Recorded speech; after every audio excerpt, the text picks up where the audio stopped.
All right, welcome to Beats to Rap On, another session here. We have got an absolute epic artist. We've got something real special for you today. We've got Tramaine. He's coming to you straight on a Beats to Rap On podcast. Tramaine, break it down for the fans. Tell us a little bit about you, and let's kick it off from there. Oh, well, what's going on, everybody? My name is Tramaine Long. I'm a singer, producer, mixing engineer, songwriter, minister, That's awesome. rapper. I do it all, man. But yeah, a father, husband.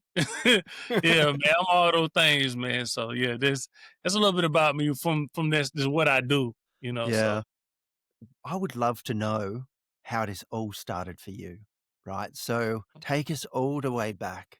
You know, we all want to know, who are you? When did this all start? How did it come about?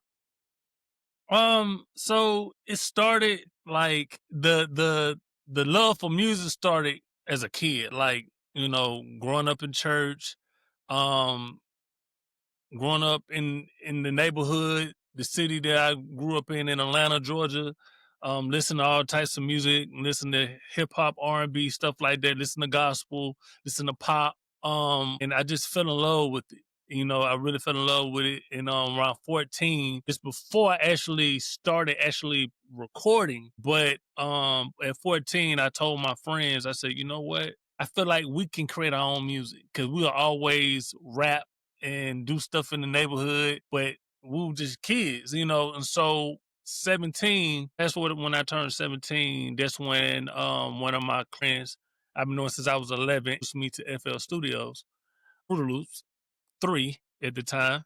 Wow. That's showing my age a little bit. That's crazy. Fruit Loops 3. And so he showed me that program and gave me Sony Acid Pro. I think it was 3.0 at the time. Wow. Nobody really used Sony Acid Pro like that. Not I know of more. But Yeah. you know, at the time that was a program that we used to record in. So at that time, that's when I started really taking it serious. I really wasn't good, but I started investing into myself. The first time I invested into my craft, I had a little job. I was 18 years old. No, 17, take that back. I had a little job and I was working at a little restaurant, and I took my money that I made from that job, went to RadioShack and bought me a dynamic mic, a little stage mic, and bought a mic stand, put a sock over it. And my mom had an old computer that she wasn't doing nothing with, so I put Fruit Loops on there, and I put Nice. Sony Acid Pro on there, and that's how I got started actually doing it. Actually recording, I was not good. I was horrible. You hear what I do now? It's funny too, because people hear it now, and I'm like, you should have heard me when I first started. My mom, I remember this one time, my mother, you know, I was trying to make a beat and whatever, and I compared my beat to a professional commercial song that was out. I said, Mom, this sounds like this, don't it? And she was like, no, baby. No, it don't sound like that. I didn't get mad at her. I just realized, I'm like, it don't sound like that. So it pushed me to want to get better at making beats, you know? So for me, I could always sing, but I wasn't trained at singing or none of that stuff like that. I always wanted to rap, but rapping came easy for my friends. But for me, I feel like I had to work harder than everybody else. Now, when it come down to putting a song together and things like that, it don't take me that long. Like when I first started, I'll give you an example like how long it took me to do stuff. Like to write 8 bars. Me and my friend, he'll write 8 bars. I had 8 bars. He'll write this stuff in 8 minutes, 5 minutes, stuff be done. And it's nice. And he tongue twisting too. So when you tongue twisting, it's a lot of words that you put in those bars. But for me to write 8 bars, it took me almost like 3 hours at the time. 3 hours, and it sounded like nursery rhyme stuff. Right. Yeah. So I had to get killed on every song. Yeah. I had to get killed on every song. So now, you know, I needed that push though, because that made me become better. It made me want to get my penmanship up when it come out to my lyrics. And I was just rapping at the time too. So at that time I wasn't really singing like that. I could sing, but a lot of people didn't know I sung. And so or I think around like 2006, that's when I realized I was doing secular music too. So I wasn't even doing gospel at the time. I was just doing just normal music, whatever. And I was with one of my other buddies, and we was in the studio, and we were just playing. He started singing on the mic. I started singing on the mic. We had a bunch of girls in the studio. Yeah. And then I realized, I said, man, these girls going crazy over this. I didn't know that I had this superpower to Oh, sing. that's so good. So I realized, like, man, and I actually liked the fact that, like, man, I always like singing. I didn't sing because I thought it made me look lame, made me look Right. corny, but it didn't, So, I had to figure out, I had to find who I was as an artist. So you talking about from '04 all the way to now, I ain't really start finding myself until like 2015. So that's been a minute, because even though I was making music, I was sounding like everybody else. I didn't sound like Tramaine. Um, and don't get me wrong, I still like get inspired, and the people that you may hear some notes or some things, I've been like, oh man, okay, I can hear a little bit of such and such in Tremaine's lyrics or how he hit that note, but I always put a spin on it now. So yeah, I know I just said a whole lot, but Oh no, that's so insightful. Yeah. I just want to dig into like so much I want to dig into. Like one of the bits is I want to dig into is like, how did you find yourself? When I say find yourself, I mean I mean like, find your kind of brand. Do you know what I mean? Like your beats, how you put your spin on it, all that kind of stuff. Because you started at like 2004 and you were cranking out and grinding out awesome tunes. And then it kind of like hit like 2015, right? I think you were saying where it all started kind of changing a bit. Yeah, like how did you do that? What changed? But what changed is that, after a while, I got tired of hearing people say, you sound like such and such on here. You Oh, sound just like this person. You sound like that person. okay. I think around, it had been like 2007 or 8. I went to like it's you know who DJ Drum is? Yeah, yeah. Who Okay, doesn't? so, okay, all right, I'm just making sure. Sorry, man. Sorry. No. So I went to a seminar. They Yeah. had DJ Drama. They had Boyz II Men manager there. Yeah. Nice.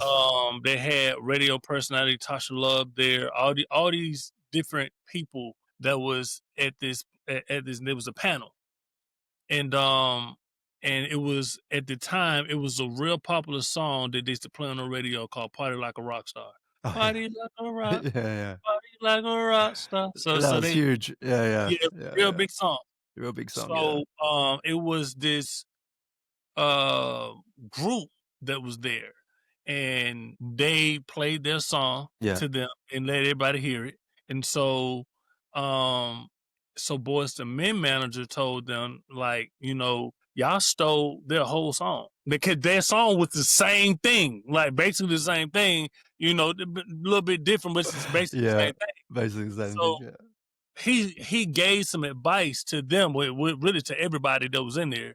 He was talking about, like, look, it's one thing, it's a different from like borrowing somebody's stuff or learning or being influenced by somebody than stealing somebody's whole style. Yeah. So he gave a perfect example. He used Beyonce. He said, Okay. Beyonce, when you see Beyonce, you see her influences, but she still sound like Beyonce. You see the Tina Turners, you hear the Diana Rosses, you see that in Beyonce. Yeah. You know what I mean? But Beyonce sound like Beyonce. Yeah. Totally. And so Yeah. that's something I took and I added to myself. So, some of my favorite singers is Tank. I Okay. like Chris. I Oh, like wow. T.I. Like, I'm a big Yeah. Tank fan. Like Jamie Foxx, Music Soul Child, Yeah. Wow. Jagged Edge, and Oh Silk. man, So, so good. yeah, I love those guys. Silk Man, is like, insane. yes. Yeah. It's crazy, Crazy. right? Yeah, yeah. So the problem that I was having at that time is because I was trying to find myself. Mind you, I told you I wasn't singing like that, and Yeah. so I was trying to figure out how to do R&B. Okay. Everything I was doing was rap. I was Okay. rapping on everything, Right. and so even with my raps, I would sound like whoever was hot at the time, like my style. Yeah. Um, and what I did was, I listened to Tank, I listened to Jamie, I listened to them. Okay, and I would practice because I ain't have a vocal coach. So what I'll do is my vocal coach was trying to mimic what they did to hit their notes, Uh, right? And but then as I started getting better with my music, let me sing it like that, but let me put my own twist on it. okay. Let me create my own sound. I did Yep. that even with production, like with my beats. Yeah. So when I first started making beats, I was trying to make beats like all the big producers because I realized I felt like if I can make a beat sound like theirs, I'm on to something. So I started trying to make beats like Lil Jon, make beats like Kanye, make beats like Timbaland, make Yeah. beats like Pharrell and what's my other guy? Um Man, from Rough Riders. I can't think of his name. Oh, Swiss yeah. Beats, Swiss Beats. They're all So, hot. like, Yeah. Dr. Dre, I would try to Oof. make beats in the style of them, Yeah. right? Yeah. But and which was cool, but how can I, and like I said, as I start growing now, now I got my foundation on how to make a beat. Now I got my foundation on how to make a song and really like do a lot of critical listening to see, okay, what makes a song hot. But how can I take that foundation and build upon it and make my own thing, make my own unique sound. Um, and then I realized a lot of people voice don't sound like mine. So that's already my advantage right That's there. already unique. Yeah. Yeah, my Yeah. voice don't sound like everybody when I may hit a note, but my voice is different. So I don't really, you hear somebody like, man, they sound like, even though they dim, but Yeah. some people voice tone just sound like somebody else's sometimes. Yeah. Yeah. Yeah. Like when I listen to Avant, the R&B singer Avant, Yep. Yep. he sound like R. Kelly to me a little bit. Okay. His Yeah. Yeah. tone, R. Oh, Kelly, yeah. Yeah. you know, his tone. So, Yeah. but I try to find, okay, how can I put my own spin? And that's how I start finding myself. And the crazy thing is, I'm still trying to figure out how can I progress? How can I become better? Like with my production, with my singing, I'm getting older, so now my voice don't sound exact same how it used to sound when I was younger. Right. Okay, but how can I my voice is more mature now? It got more bass in it than it did before. Like I still sound like me, but the certain notes that I used to be able to hit, it's hard for me to hit them now because I'm getting older. So now it's like, okay, what I got to do? How can I utilize and produce a great excuse me, produce a great record with my voice changing or things like that. So, but it's just always, I know I'm just saying a whole lot of nothing, but No. I'm always trying to just figure out how can I become better and how can I build upon what I already done. Like you're doing beats up until like 2015. It was like a certain way, and then you started finding yourself, and inventing your own kind of flavor, on Mm. things, putting yourself out there a little bit more, right? Which was not the same as everyone else, right? And there, was there a little bit of nervousness when you first started, or you just went, "No, I'm not nervous at all. I'm just getting it out there." I don't think that it was. That's kind of like a both question. It's like it's a yes and a no for both. Like Yeah, yeah, because I'm very confident in myself with my music, yeah. but I'm very sensitive when it comes to my music too. So Okay. if that makes sense. Like I'm confident. Yeah, I know that I got good music. yeah, And the thing is, I have to put in my mind that God got a platform for me, right? yeah, So whoever my music is for, that's who it's for. yeah, Right. So hopefully this is answering that question. So my yeah. platform is my platform. I'm not in competition with nobody. That's so good. Yeah, Yeah. that's I'm not in a lot. A competition. lot of people don't have that. Yeah, No, you good, man. Like yeah, I'm not in competition with nobody. I'm just trying Yeah. to be the best version of Tramaine. Oh, that's So so cool. Yeah. so I have other projects I put out, and I can go back and listen to them. I hear all these flaws in them, but this is where I was at the time. Yeah. This I was the knowledge I had on writing music, on production, the knowledge I had on mixing is all there. So it's documented. Like, and then when you hear, you see the progression, you know? So like I just dropped put my latest album out, Legendary. You hear the progression from RNG A Love Story and from the Clear album that I did in 2015 to 16. You see the progression of it. So it's not a nervousness of it. It's just like I did at the time, at the moment, like I feel like this is my best. I like this is once I'm done with it, I'm done.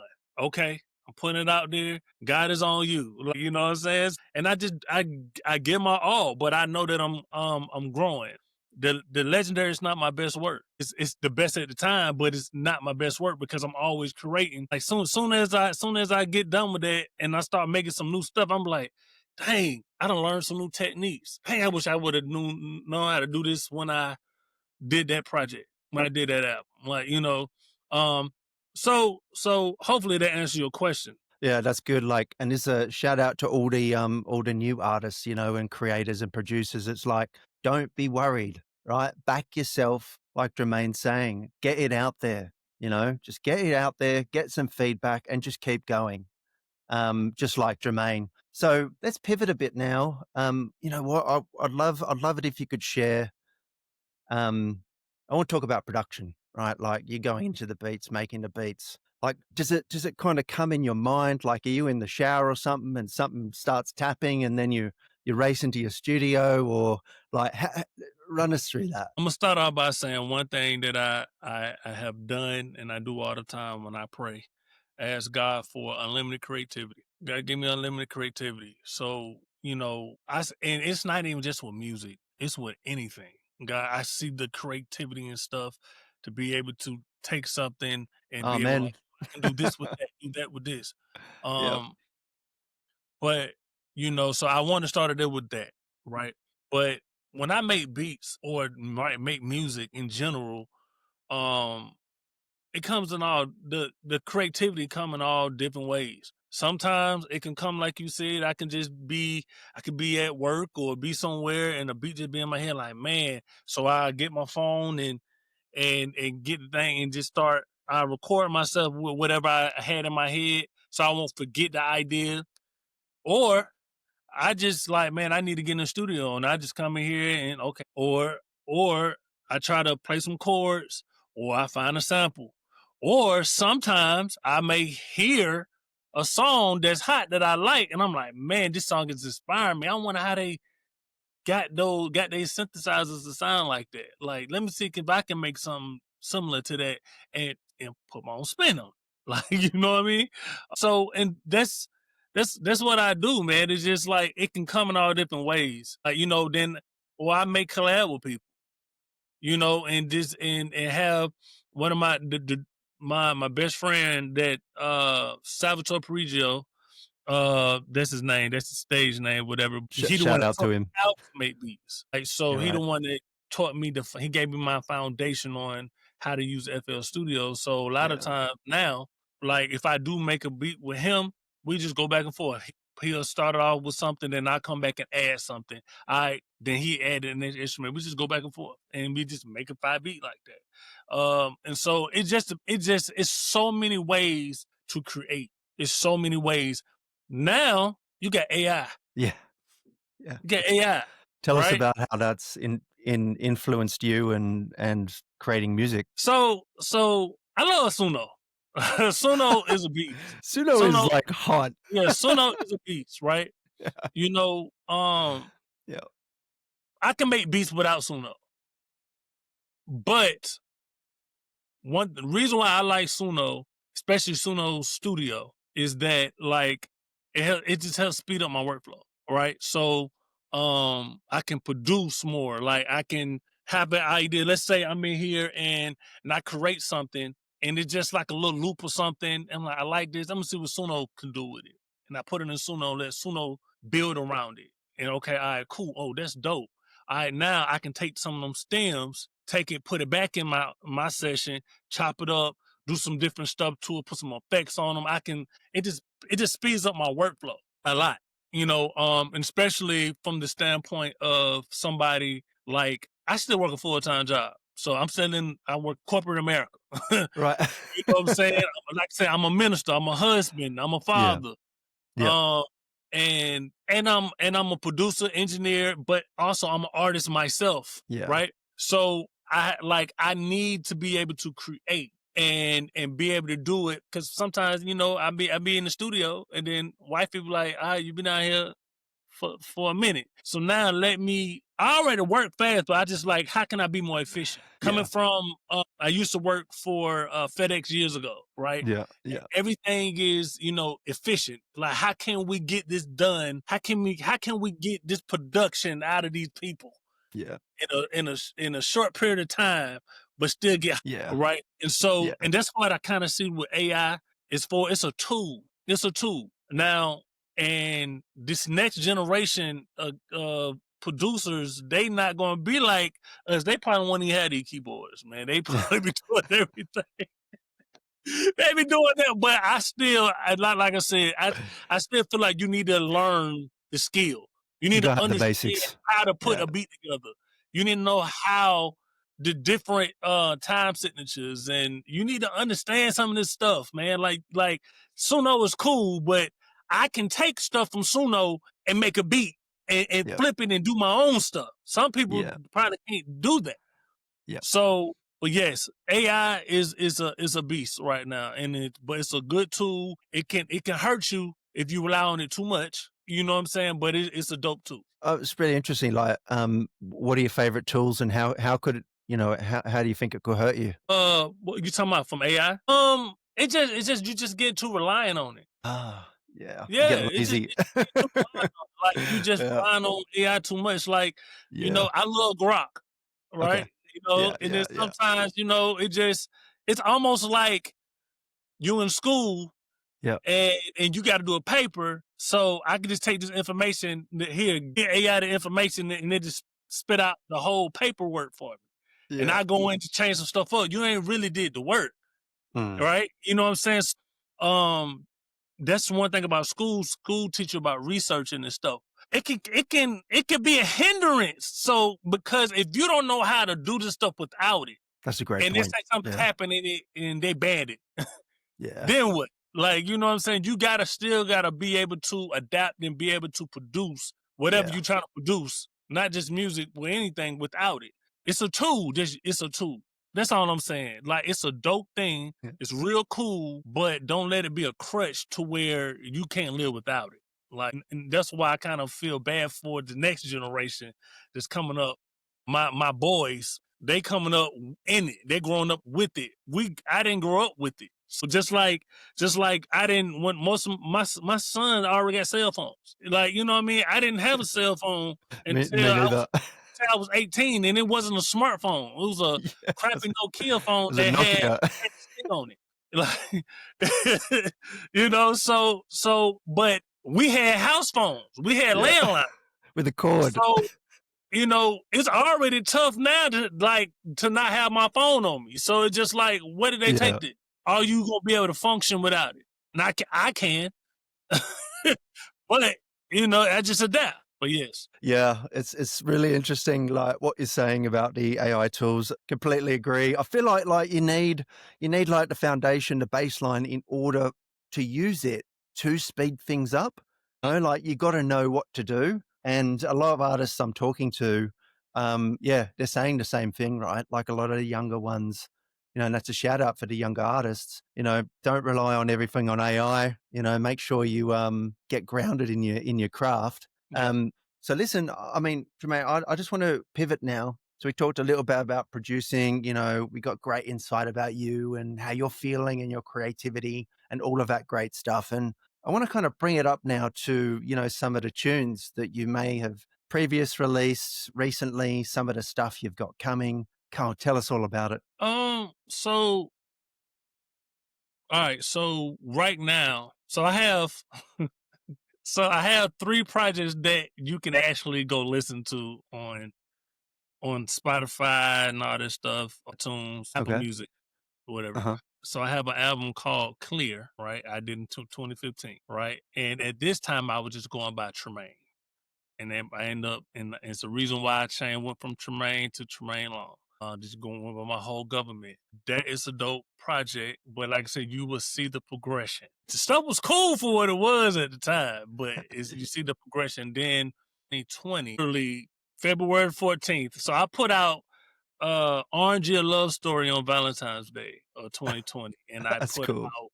I put out Legendary this February 14th on Valentine's Day of this year. So we Uh-huh. just did it on the same day. I don't know why I'm putting it out on Valentine's Day. I don't know.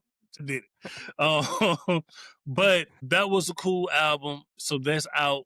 But Legendary is a special album that's it's doing real good right now. Had like the first 3 days, I was over 300,000 streams, which is good. Yeah, to be an independent artist and Yeah. have been putting on music out since 2020. Oh, that's so good. And then because with the Orange Year Love Story, I didn't even push it because of COVID. Right. Yep. So I was actually working on a movie for that. It's like we were shooting a bunch of music videos. That's another thing I do. I shoot music videos and I Holy direct. shit. That's So I'm doing crazy. all, yeah, I know. Yeah. But that's something that I always told myself when I first started doing music, and it's something that's always just stuck with me. It's just like I don't mind if somebody's good, I let them do it. Yeah. But I know I like things a certain way. Yeah. and I always think about how can I cut costs. Yeah. Yeah. I cut costs if I can do it myself. But if I had a big budget to pay somebody, Yeah. I would definitely pay somebody else to do that stuff. Hell, everyone would do that.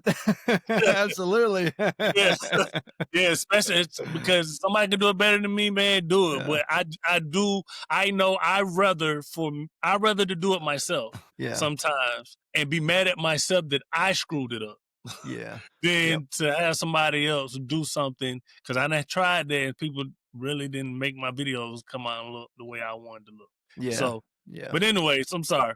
But with Legendary, it's a dope album. So last year around June or July, I had a dream, and in this dream I walked in a building and looked like a church or whatever, like a nice small little church, and people was in there having praise and worship practice rehearsal.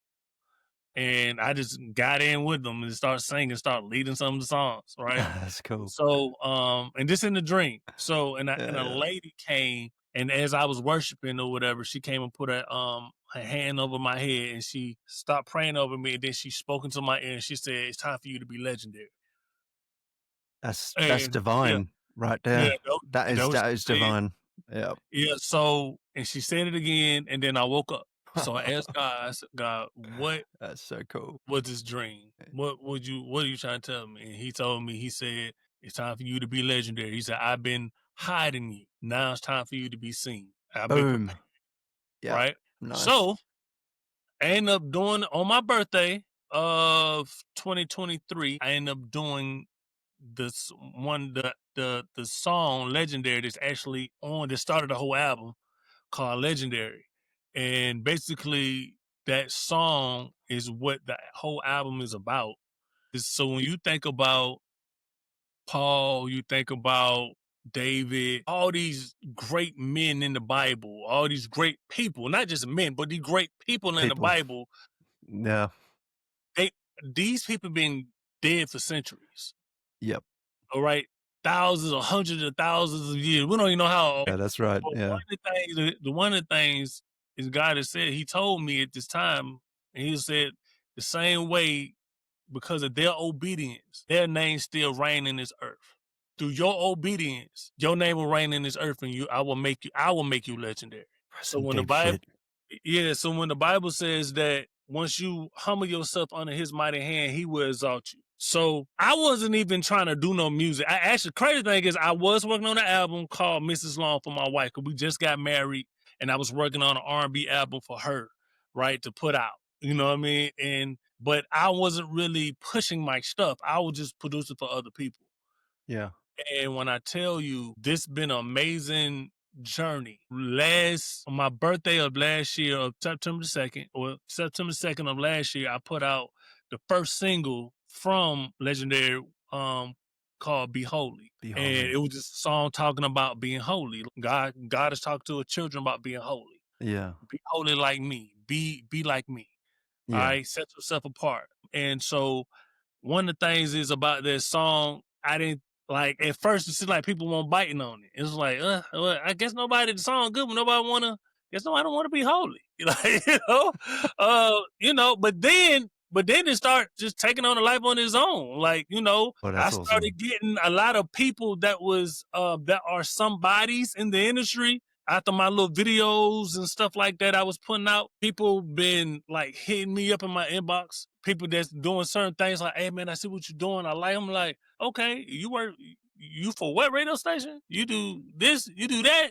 Okay. And so, and guys start sending me people. When I tell you by just being, the crazy thing is when I put that song out, but we just had our newborn, me and my wife, and she was not. Congratulations. Yeah, thank you. She wasn't really feeling the fact that I was trying to put music out right then. She was like, "We just had a baby. You sure you want to do this That's right now?" understandable. I know, guess. but I'm like, but God is But you telling got to me do it. I gotta be obedient. Like Yeah, I yeah. need music out. And so Man. I did that. Then I put out another song called Can't Get Enough. And then I put out another song called Holy Strap. And then February 14th, that's when I released the album. And so when I tell you, actually, the album hasn't been out a whole year yet. Holy and Can't Get Enough has been out for a whole year. But the album haven't. So a month after the album came out, I'm telling y'all my story, y'all, because this is blessed. This is my testimony. This is blowing my mind. Ain't been a year and all this stuff been happening. Okay, so Amen. this been blowing my mind, man. Like God's still blowing my mind. So we ended up meeting a guy named matter of fact, he hit me up. I told you so one of the things is I went to Full Sail University in Florida, right? And they specialize in marketing, the entertainment industry, video games, stuff like that. So I got my degree in entertainment business. Right. Because I didn't want to go to school for mix. I didn't understand the business because that's why I was lacking at. So they taught us a lot of marketing. So I took a lot of the marketing things that I learned in school and I just applied it to myself with putting this music out. Right. So, and it's been helping me get in front of people. Nice. And a lot of stuff I didn't even go nowhere. I wasn't performing or nothing. I just put the music out, created some content, and I was pushing it and making content in my studio. That's so good. Right. So, yeah. I met a dude named Chris King. He has a radio station called Gospel Grind Radio. Shout out to Chris King. Nice. He just won a Shout out. Stellar Award. Wow. Yes, dude, he just won a Stellar or whatever. So he hit me up. It was like, hey man, I really like your music. Cause he had his own radio station, but he's a radio promoter. Right. So Chris helped me to start getting my stuff pushed on the radio. Right. Or whatever. Amazing. So like he actually allowed me to do my whole album, to do a whole listening party on his radio station. So it's an internet radio station called Gospel Grind, but it's for me, I never did none of this type of stuff before. So just to be like, all right, cool. Me and my wife, she was with me. Yep. We did it. So the first single that we really pushed on the album since it was out was Put On Your Wings. And right now, man, I love that. I love that title. Yeah, Put On Your Wings. And that song is basically about encouraging yourself, standing on God's word when you're going through, and standing, because I had to do it. So I want to have a song on the project that people can listen to that can encourage them. Because I had songs that I heard from Fred Hammond and Fred Hammond, one of the main ones that I listened to his stuff, and it just always encouraged me when I was going through. So I want to have a song that encouraged people to stand on God's word. So love that. Yeah. That song right now, and we put that song out February 14th. Today we just got the news that it's number 7 on the charts. Yeah, it's number 7 on the charts. So on the media based charts right now, that song is number 7. Congratulations, man. I appreciate it. It's so good. Praise be to God. Thank you, man. Thank you. And so the Holy Strap song that we put out, that got me. I didn't get nominated for a Stellar. I got considered for a Stellar, but that's still good in itself. That's crazy good. All this stuff happened this year. So even this week, I had to go. Me and my wife, we got to go to Dallas, Texas, at this weekend to the Video Awards. I got nominated for 2 awards for emerging Tramaine, that is and gospel rap artist of the year. That is awesome. And that's a blessing. I never got nominated for nothing, for none of my music before. So to see my songs doing what it's doing, and then we got another song called Righteous that is on. They've been playing it on the radio too. So we got 2 songs charting at this moment. We got Put On Your Wings. Congratulations. Righteous, I haven't even been putting no money behind that, like to really market and put. It been doing its own thing. So it started out like the last month or so. It's been out right on media base, like 2 months, and it went from like being 1,000 some on the charts to top 200. It was like 198 last time we saw it on the charts. Wow. So that song moving up on its own. And when I tell you, when God say that He'll make you legendary, He will promote you. He will do it. You know, this is the easy. I've been doing music since I was 17 years old, like I said, and I am 39 now. I done did a whole lot of different stuff to see. Like I done won competitions. Plus, I went on tour with So Def. Wow. Did all types of stuff, man. Like Lil Wayne had a competition in Atlanta, Georgia, a while ago. Just probably like 07, 08, around that time, and I'm able to make it. Me and my whole crew, we all auditioned. It was like some American Idol type thing. That's cool. You know what I'm saying? So making the band. Yeah. And I made it. I didn't even know I made it until they called me like, "Hey man, why you show it to this?" I didn't know I made it. Like I didn't say, "Oh man, you made it." You know, like on American Idol, they tell you, "Hey man, you going to Hollywood." Yeah. I didn't get that, so I was like, "Oh okay, all right." I know I did all right, but you know, but I had all these other opportunities happening for me, but stuff just wasn't moving for me. Yeah. Now it's moving because I'm doing it in God's time, and like I said, He said that it's time for me legendary, and it's time He was hiding me. Now. Amen. He wanted the world to see His Son. Yeah. So, you know, legendary. I know I just said a lot, but I'm trying to get y'all connected. I'm just looking at a bit of a time, Tramaine. I do want to have the listeners know exactly where to find your tunes, right? So we've talked a little bit about legendary. There's a few tunes that have come out. They've dropped. Like, where can they find you? Tell us where they can find you, where, you know, if they want to contact you and like, I don't know, do a collab, how do they do that? So you can, look, the best way to get to all my social media handles, everything, all this stuff is when you go to TramaneLong.com. Everything is on there. My music is on there, pictures on there. You want to book me for a show, everything is there. So just TramaneLong.com. So TramaneLong. I'm going to say it again because people spell it TRE and it's TRA. So TRAMAINE long, LONG, and .com. That's all you got to do. If you want to, and my Instagram is on there. And yeah, please go follow me on Instagram. It's _Tramaine Long. Follow me on TikTok. It's Tramaine Long 86. You know, but all the stuff is on TramaneLong.com. But go follow me, y'all. Please go follow me, man. And also, we got a deluxe of the legendary coming out in the beginning of the year. And it's fire. It's fire. So we working. Y'all see I'm in the studio now, man. I'm working. So I'm looking, for those who can't see, who are on the audio podcast, I'm looking at Tramaine in his awesome looking studio, which I am totally jealous about. I'm not a producer, but I love the tech and it looks great. So Tramaine, I just want to thank you so much for being on the podcast. Smash his website up. All of the social links are going to be in the comments below, and I'll catch you on the next one. See you later.